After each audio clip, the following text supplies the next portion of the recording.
고기사단 천년에서 사시 한종수 지음 자유문고 기독교 세계와 이슬람 세계의 경계선에서 천년간 싸워온 기사들의 이야기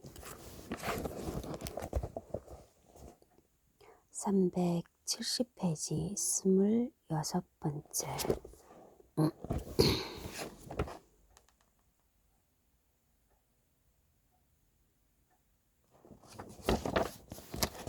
지연이 한종수 서울에서 태어나 고려대학교 중문학과를 졸업하고 롯데관광과 한국토지공사 세종시 도시재생센터에서 근무했다. 어릴 때부터 거의 모든 분야의 역사에 관심을 가졌지만 전쟁사와 지중해 세계 역사에 매료되었다.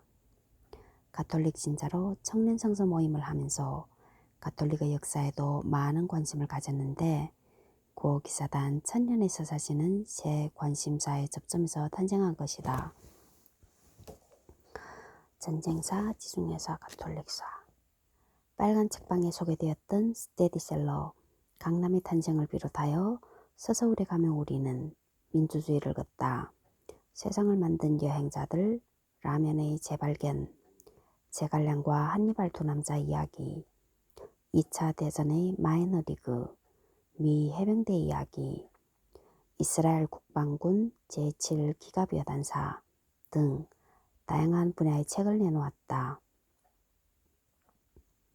역서로는 황관 이야기, 영락제 화해 질서의 완성, 제국은 어떻게 망가지는가가 있다.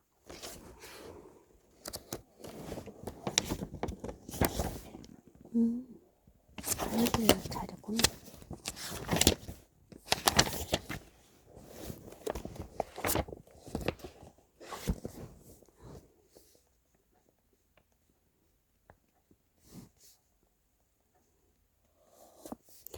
(578페이지) 역대 총장 명단 72번째 1803년부터 1805년까지 지오반니 바티스타 토마시 이탈리아 1805년부터 1814년까지 게바라 수아르도 1814년부터 1821년까지 안드레아 디 센텔레스 이탈리아 1821년부터 1834년까지 안토닌 부스카 이탈리아 1834년부터 1845년까지 카를로 칸디다 이탈리아 로마 정착 마지막 군사 경력자 1845년부터 1865년까지 필리포 디 콜로레도 멜스 이탈리아 1865년부터 1871년까지 알렉산드로 보르지아 이탈리아 1871년부터 1879년까지 지오반니 바티스타 세스치 이탈리아 73번째 1879년부터 1905년까지 지오반니 바티스타 세스치 이탈리아 1879년부터 정식 총장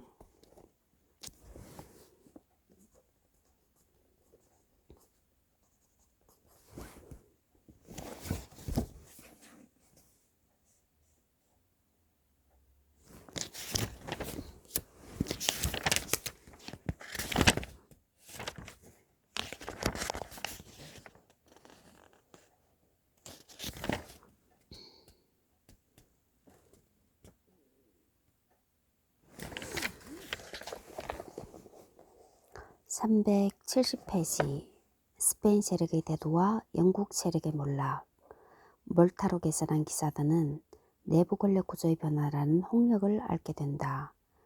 릴라당 총장 이후 2명의 총장이 단명으로 끝나고 보자 한번 릴라당 총장 후에 피에로 데 폰테 총장 1년 1534년부터 1535년까지 그 다음에 디디에드 생제리 총장 프랑스 사람 1535년부터 1536년까지 그 다음에는 1536년부터 1553년까지 17년간 재위했네. 제인 클로드라 생글레 프랑스 사람.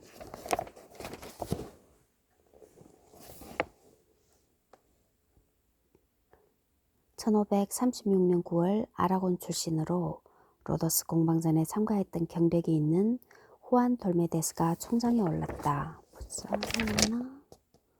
맞네. 1536년부터 1553년까지 1536년부터 1553년까지 프랑스 사람.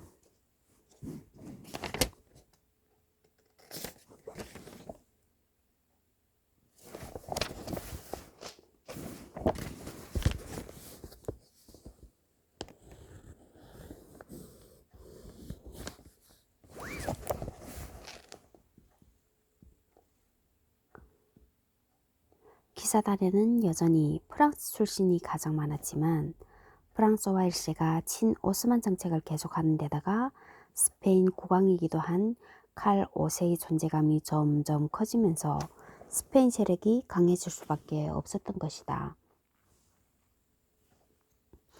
그런데 돌메데스 총장이 취임하자마자 큰 시련이 닥쳐왔다. 바로 영국이었다. 릴라당 총장 시절 약간의 트러블이 있긴 했지만 헨리 8세와 기사단의 관계는 우호적이었다. 1526년 앞서 일어났던 트러블은 영국 언어구장인 토마스 도크라의 중재로 문제가 해결되었었다. 덕망 높은 도크라는 영국 상원의원이자 외교관으로 로더스 공방전 당시 헨리 8세가 보내주지 않을 정도로 신임을 받는 중진 귀족이기도 하였다. 하지만 그가 1527년에 세상을 떠나자 상황은 완전히 바뀌었다.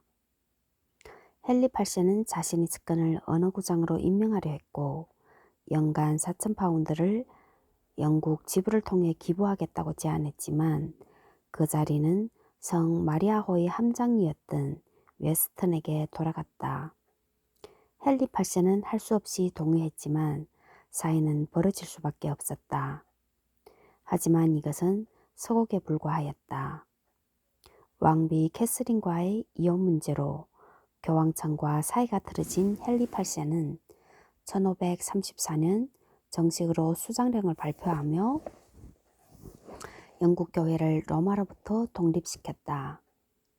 기사단 역시 이 태풍을 피해갈 수가 없었다. 가톨릭 교회의 재산은 모두 몰수되기 시작했는데 기사단의 자산이라고 예외가 될 수는 없었다. 프랑스에 당한 성전 기사단의 참극이 영국 땅에서 규모는 다르지만 재현되는 듯 싶었다. 그래도 헨리 8세는 회오도하는 등 필리프 4세 정도로 막 나가지는 않았다. 몇 년간의 밀당 과정이 진행되었고 헨리 8세는 아래와 같은 내용의 최후 통첩을 보냈다. 영국 언어구장의 임명은 국왕인 자신의 인가를 받아야 한다. 영국 언어구장이 중요한 작전에 참가할 때에도 그래야 한다. 영국 출신 단원은 정기적으로 영국에 소집되어 애국심을 검증받아야 한다. 영국 지부는 납세를 해야 한다.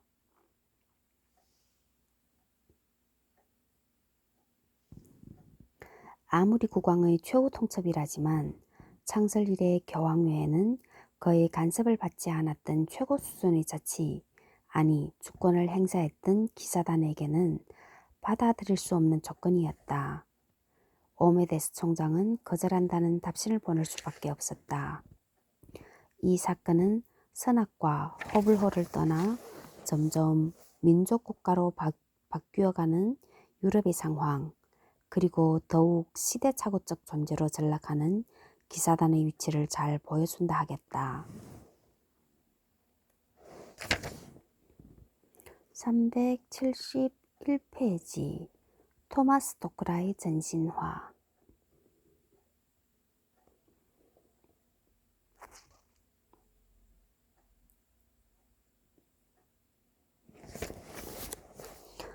372페이지 몰타에 있는 포티스큐의 전신화. 1540년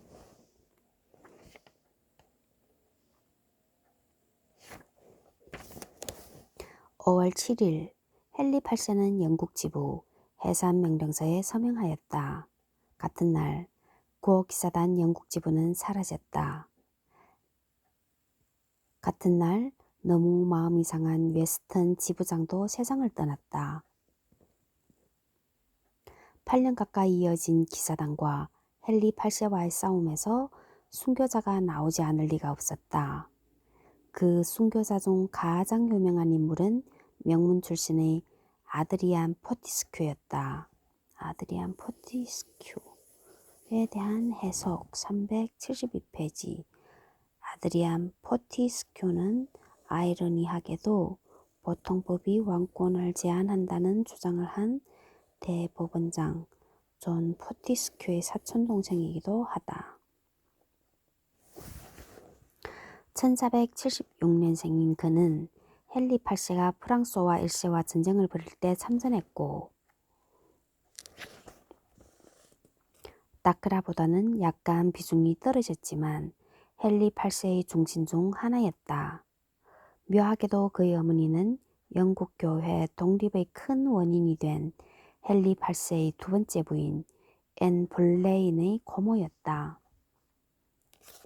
1532년 늦은 나이에 구호기사단에 입단한 그는 2년 후 1476년생이면 56살에 구호기사단에 참전했네. 아무런 증거 없이 체포되었다. 다행히 석방되기는 했지만 전전긍긍한 5년을 보내야 했고 56, 58, 63, 63살 결국 1539년 두 번째로 체포되어 24, 63 맞네? 감옥에 갇혔다. 이번에는 화를 피하지 못하고 7월 9일에 런던 탑에서 참수되고 말았다. 같은 단원인 토마스 딩글리를 비롯한 16명이 같이 희생되었다. 포티스큐는 1895년 교황에 의해 복자 위에 올랐고 딩글리는 몰타 해안에 그의 이름을 남겼다. 불행 중 다행으로 이 둘을 제외하면 대부분의 영국 기사들은 살아남았고 일부는 전향하고 일부는 몰타로 돌아왔지만 손실은 엄청났다. 영국과 아일랜드에 있는 모든 재산을 잃었기 때문이다. 대표적인 재산이 성전 기사단에게 인수받았던 템플 처치였다. 예루살렘의 성묘교회와 비슷하게 지어진 이 교회는 말 그대로 런던 시내 한복판에 있다. 기사단은 그전에는 이 건물을 범죄가들에게 임대했지만 이후 영국 왕실의 소유가 되었고 지금까지 이어지고 있다.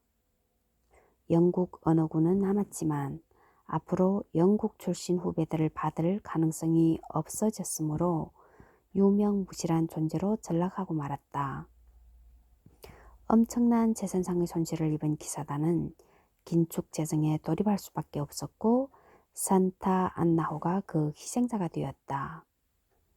오메데스 총장은 이 거함을 해체하고 무장을 다른 배와 육상으로 옮겼다.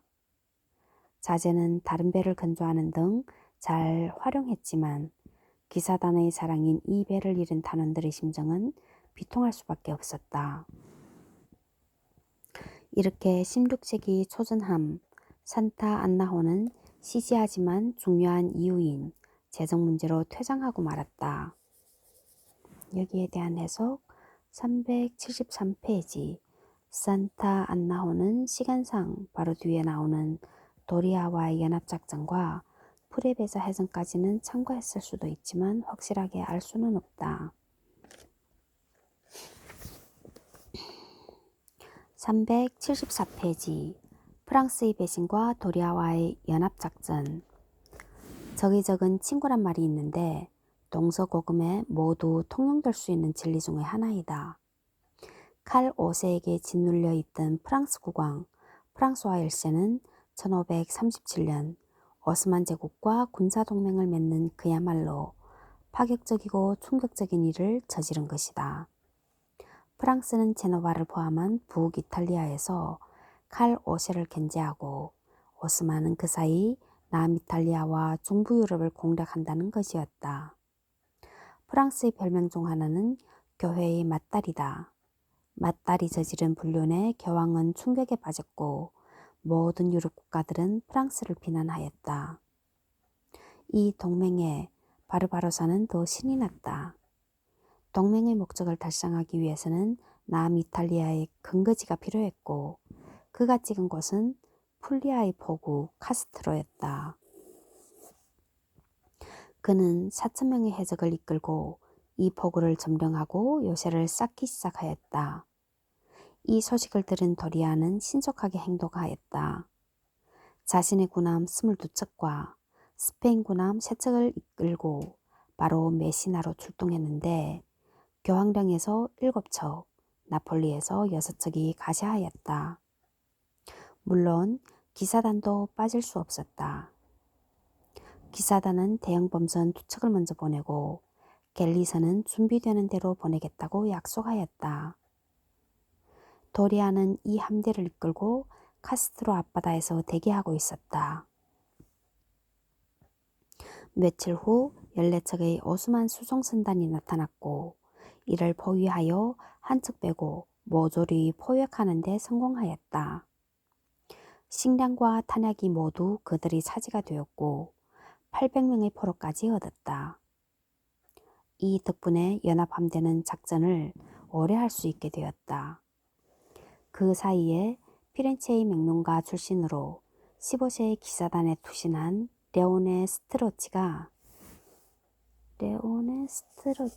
스트로치는 카푸아 지부장이기도 하였다. 375페이지 설명.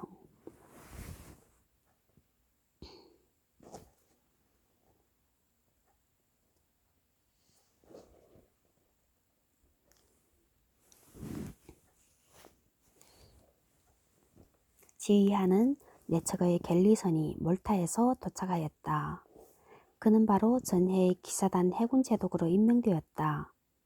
도리아는 사방으로 정찰선을 보내 정보를 수집했는데 그중 한 척이 예니체리 군단을 가득 태운 12척의 오스만 갤리 함대가 접근하고 있다는 정보를 가져왔다.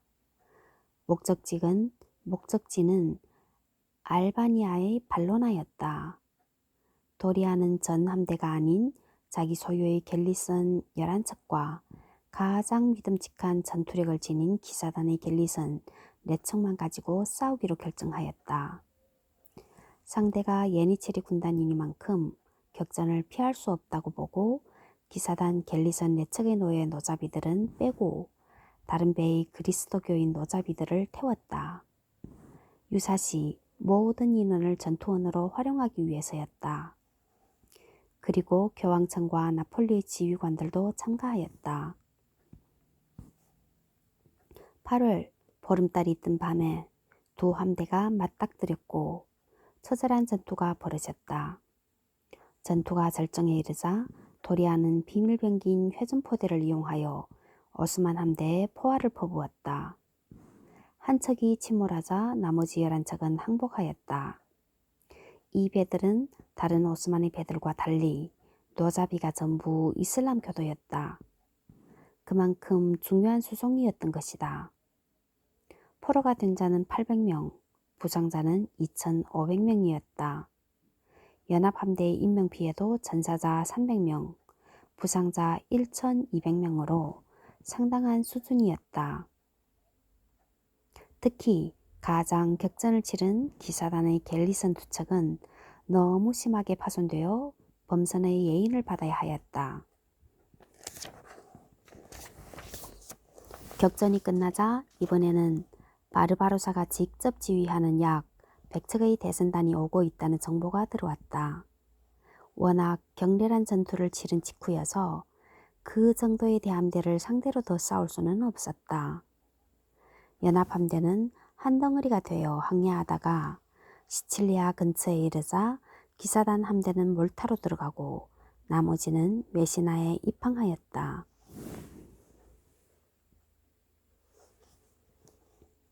376페이지 콩가루 동맹의 전형 프레베자 해전.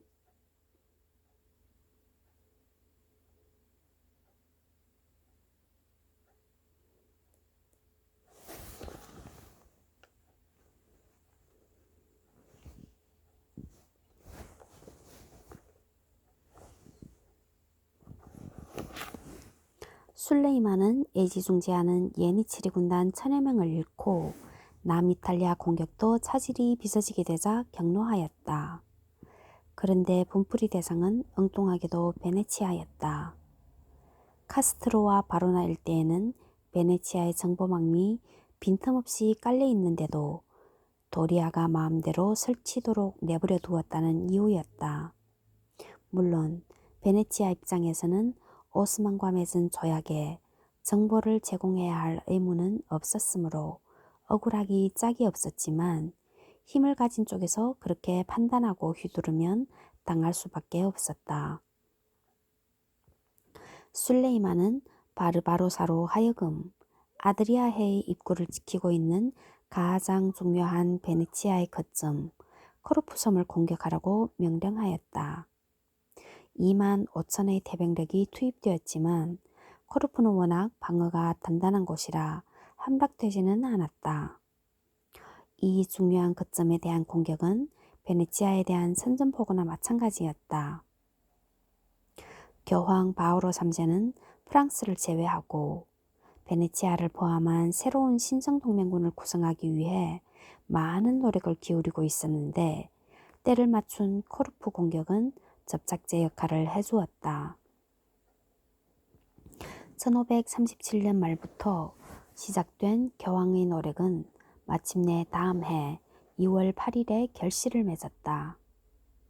전체적으로 보면 스페인이 절반, 베네치아가 3분의 1, 교황청이 6분의 1을 부담하여 200척의 갤리선과 100척의 수송선, 그리고 5만 명의 병력을 동원한다는 것이 골자였다.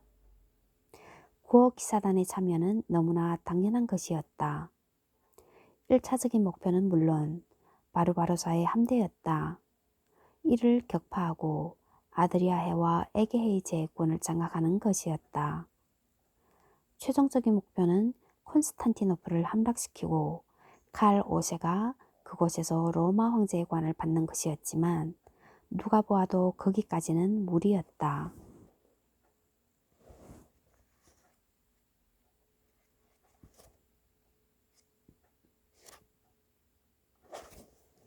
우리말로 김칫국부터 마시고 서양 속담으로 보면 숲에 들어가기도 전에 모피값부터 계산하는 셈이지만 서로의 목도 나누었다. 칼 5세에게는 북아프리카, 베네치아는 아드리아와 에게의 항구와 섬들, 로도스 섬과 도데카니사 제도는 구호 기사단이 차지하는 것으로 예정되었다. 구호 기사단이 차지하는 것은 로도스 섬과 도데카니사 제도.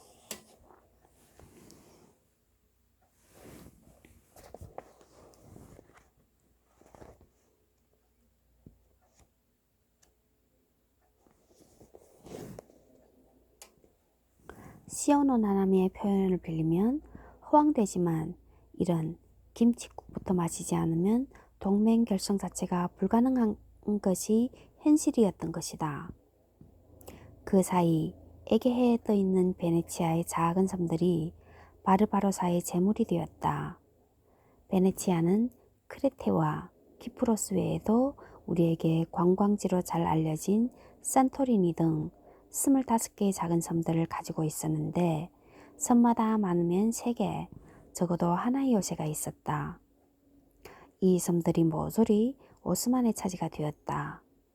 약탈은 기본이고 장정들은 갤리선의 노잡이 신세가 되고 말았다. 신성동맹 함대의 집결지는 코르푸였고 사령관은 안드레아 도리아였다. 당연히 도리아 개인 소유의 함정들도 참가하였다. 3월부터 함대가 모여들기 시작하였다. 잘만 되면 로도스를 되찾을 수도 있다는 희망을 품은 기사단은 범선과 갤리선을 합쳐 열척을 내놓았다. 사실 기사단은 몰타에 오자마자 붉은 바탕에 빨간 십자가를 새긴 제복을 검은 바탕으로 바꾸었다.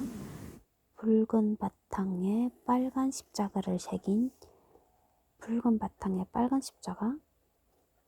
제복을 검은 바탕으로 바꾸었다. 검은 바탕에 빨간 십자가는 로도스를 잃었으니 상복으로 바꿔 입은 것인데 이 정도로 로도스 수복에 대한 열망이 강했던 것이다. 새로운 신성동맹 함대의 1차적인 문제는 베네치아와 제노바의 불화였다.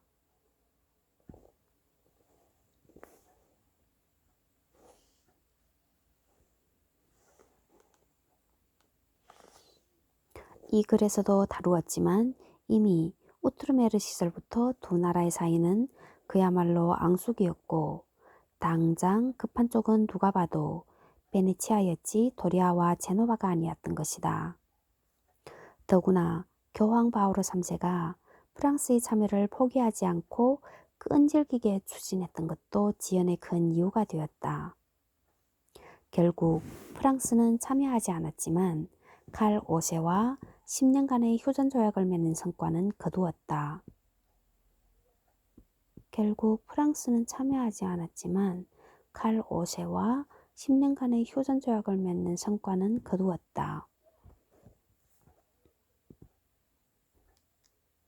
직후 카스트로는 탈원되었다. 하지만 이런 교황의 선언은 결국 좋지 않은 결과를 낳았다. 문제는 급할 게 없어진 칼 5세와 도리아가 시간을 더 질질 끌었던 것이다. 그런데 이때쯤 바르바로사가 대함대를 이끌고 콘스탄티노플을 떠났다는 정보가 입수되었다. 베네치아는 자신들과 교황청 그리고 몰타의 함대만으로 싸울 생각까지 할 지경에 이르렀다. 이런 와중에 9월 8일이 되어서야 도리아가 코르푸 섬에 나타났다. 너무 늦게 나타난 것도 문제였지만 그가 거느리고 온 함대는 약속한 규모의 절반밖에 되지 않았다. 그나마도 전부 도리아 소유의 함정들과 이탈리아 남부 시칠리아의 배들이지 스페인 본국에서 온 것은 하나도 없었다. 즉, 칼 5세는 사실상 이름만 걸고 아무것도 하지 않은 것이다. 그리고 도리아에게는 베네치아에게 도움이 될 만한 행동은 아무것도 하지 말라는 밀면까지 내렸다. 따라서 늦게 도착한 도리아는 이런저런 핑계로 출전을 늦추었지만 명분상 전투를 아예 하지 않을 수는 없었다. 신성동맹 함대는 동쪽으로 나아갔다. 그들은 9월 27일 케팔로니아 섬 인근의 프레베사만에서 대기 중인 약 140척 규모의 바르바로사 함대와 충돌하였다. 함대 규모에서는 신성동맹이 우위였지만 이미 자리 잡고 있는 이상 지리적 이점은 바르바로사 쪽에 있었다. 프레베사에서는 대함대의 충돌이었지만 결과는 시시하기 짝이 없었다. 풍향이 갑자기 바뀐 탓도 있었지만 신성동맹은 12척의 함정과 3천여 명을 잃은 반면 바르바로사 측은 8척의 소형 갤리선과 400여 명을 잃었을 뿐이었다. 큰 손실은 아니었고 바르바로사 쪽은 교환하다가 폭풍을 만나 70척이 침몰하거나 손상되어 배보다 배꼽이 더 컸다지만 패배는 패배였다. 손실의 대부분은 베네치아의 몫이었다. 이 해전에서 기사단은 전투에 참가할 기회조차 없었다. 어차피 계절도 가을에 접어들어 해전을 하기도 어려워졌기에 신성동맹 함대는 자연스럽게 해체되었다. 이 해전에서 기사단은 당연히 손실도 입지 않았지만 빈손으로 몰타에 들어가야만 했다. 누가 봐도 용두사미 같은 결과였지만 묘하게도 그리스도교 세력은 전혀 의도하지 않은 한 가지 성과를 거두었다. 바로 오스만 쪽의 신성동맹은 분열하고 실패할 수밖에 없다는 확신을 심어준 것이었다. 실제로 2년 후 베네치아는 오스만과 에게의 섬들을 포기하고 통상의 자유를 확보하는 내용의 조약을 맺어 신성동맹에서 이탈한다. 따라서 확신은 더 굳어졌다. 하지만 그 확신은 한 세대 후에 거의 같은 곳에서 벌어진 대전에서 오스만에게 치명적인 결과를 낳고 말았다.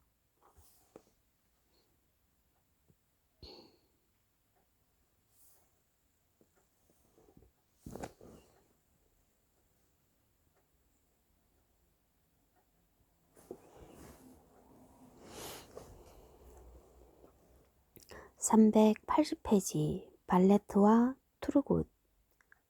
프레베사의 패배로 이슬람 해적들은 다음 해인 1539년 더욱 날뛰었고 피해는 점점 더 심각해졌다.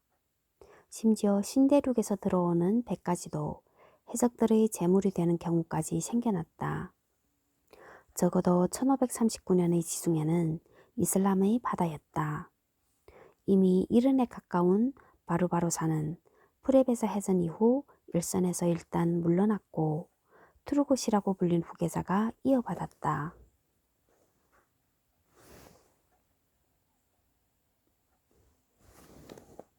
상황이 심각해지자 칼 5세는 도리아에게 해적들을 제압하라고 명령하였다. 이번에는 스페인 본토의 함정들도 사용될 수 있도록 허용해줄 정도였다. 기사단과 교황청 해군은 당연히 참가했으므로 도리아가 쓸 수 있는 갤리선은 약 80척 정도였다. 1540년 4월 도리아는 이를 5함대로 나누어 서지중해에 배치하였다. 기사단은 당연하게도 몰타섬을 중심으로 튜니스에서 트리폴리까지 해역을 맡았다. 올 말에 투르굿이 코르시카 근처에서 설치고 있다는 정보가 들어왔다. 도리아의 조카인 자네티노 도리아와 로마 귀족 오르시니가 지휘하는 함대가 이들을 요격했고 멋진 항해술과 강력한 화포로 투르굿 일당의 선단을 분쇄하고 투르굿 본인까지 포로로 잡았다.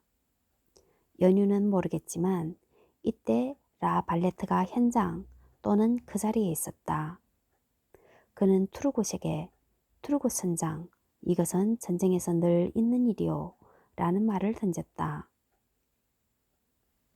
투르굿은 제노바의 감옥에 갇혔다가 해적지를 그만두겠다는 약속을 하고 3,500 투카토라는 몸값을 내고 풀려났다. 도리아가 그 정도의 액수로 이런 거물을 풀어준 이유는 정확하게 알 수 없다. 그런데 라 발레트도 바로 다음 해 성 요한호를 타고 이슬람 해적들과 싸우다가 포로가 되어 1년간 갤리선의 노를 잡아야 했다. 이후 포로 교환 때 석방되어 아무렇지도 않은 듯 다시 활발하게 활동하였다. 이 역시 전쟁에서 늘 있는 일이었던 것이다.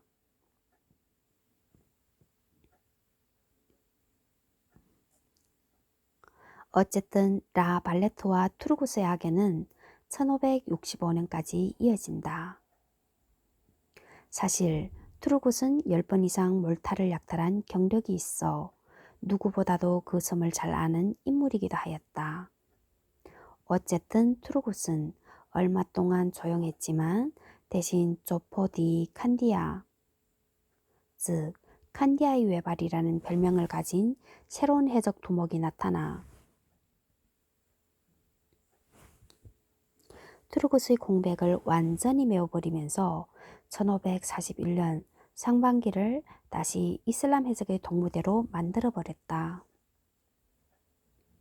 발레트를 포로로 잡은 자도 바로 조포 디 칸디아였다.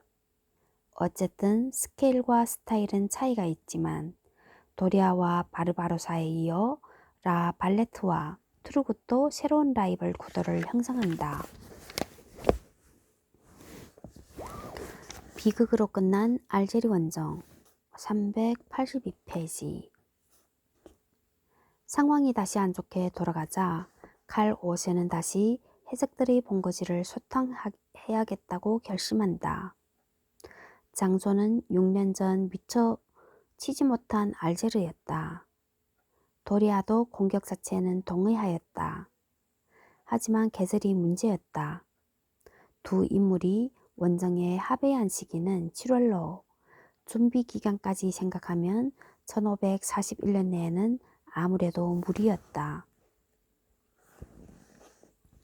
도리아는 당연히 다음 해 봄에 공격을 하자고 제안했지만 얼마 전 신구교 간의 화해에 실패했기 때문인지 칼 5세는 연내 원정을 고집하였다. 물론 다른 이유도 있었다. 당시 술레이만이 헝가리 전선에서 친정을 하고 있었고 바르바로사는 도나우강 위에서 작전을 하고 있었기 때문이다. 또 하나의 이유는 내색하지는 않았지만 재정 문제였다. 사방에서 전쟁을 하고 있었기에 칼 5세와 그의 제국은 심한 재정 압박을 받고 있었고 오스마니 함대를 움직이기 어려운 늦가을과 겨울에 빨리 움직여 승리를 거두고 경비를 줄일 심산이었던 것이다. 겉으로는 신의 가호가 있을 것이라고 연막을 쳤다. 도리아는 받아들일 수밖에 없었고 빠른 속도로 준비에 나섰다. 당연히 기사단과 교황청 해군은 참여했고 65척의 갤리선과 100척의 수송선이 출항 준비를 마쳤다. 육군은 약 22,000명이었다. 기사단은 갤리선 4척과 기사 150명 등 700명이 참전하였다. 황제의 군대에서는 아즈텍 제국을 정복한 에르난 코르테스가 가장 눈에 띄는 인물이었다. 칼 5세는 원정을 떠나기 전 9월 12일 이탈리아의 소도시 루카에서 교황 바오로 3세를 만나 축복을 청하였다. 하지만 바오로 3세는 헝가리 쪽이 더 위급하다면서 원정에 반대하였다. 황제가 유럽을 비우면 어떻게 하느냐는 말까지 하였다. 이 소도시에는 도리아를 비롯한 참모들도 모여 있었다. 그들 중 3분의 2가 원정을 연기하자고 건의하였다. 하지만 황제는 그대로 밀어붙였다. 10월 24일 칼 5세의 기함이 좌우로 교황청 함대와 기사단의 기함을 거느리고 마요르카를 출항하였다. 26일에 알제르 동쪽 해안에 닿았고 27일부터 상륙이 시작되었다. 하지만 폭우가 내리면서 원정은 시작부터 좋지가 않았다. 연합군은 전위, 본대, 후위로 나뉘었는데 기사단은 이탈리아 병사들과 함께 후위를 맡았다. 폭우 속에서 강행군 자체도 힘들었지만 더 심각한 문제는 화약이 물에 젖어 쓸 수 없게 되었다는 점이다. 어쨌든 28일 오후에는 알제르 승이 바라다 보이는 지점까지 나아갈 수 있었다. 결국 전투는 불가능했고 공성전을 해보지도 못하고 철수해야 했다. 물론 적이 그냥 보내줄 리가 없었다. 기사 150명을 비롯하여 700명을 파병한 구호기사단은 가장 위험한 후위를 맡아 분전하면서 후퇴 시간을 벌어주었지만 가장 많은 희생을 치러야 했다. 후에 현지인들은 그들이 죽어간 교회의 어느 다리를 기사들의 무덤이라고 불렀다고 한다. 간신히 해안에 이르렀지만 폭풍으로 귀국도 쉽지 않았다. 할 수 없이 알제르 동쪽의 스페인 거점 부지에서 한 달 보내고 12월 초에야 돌아갈 수 있었다.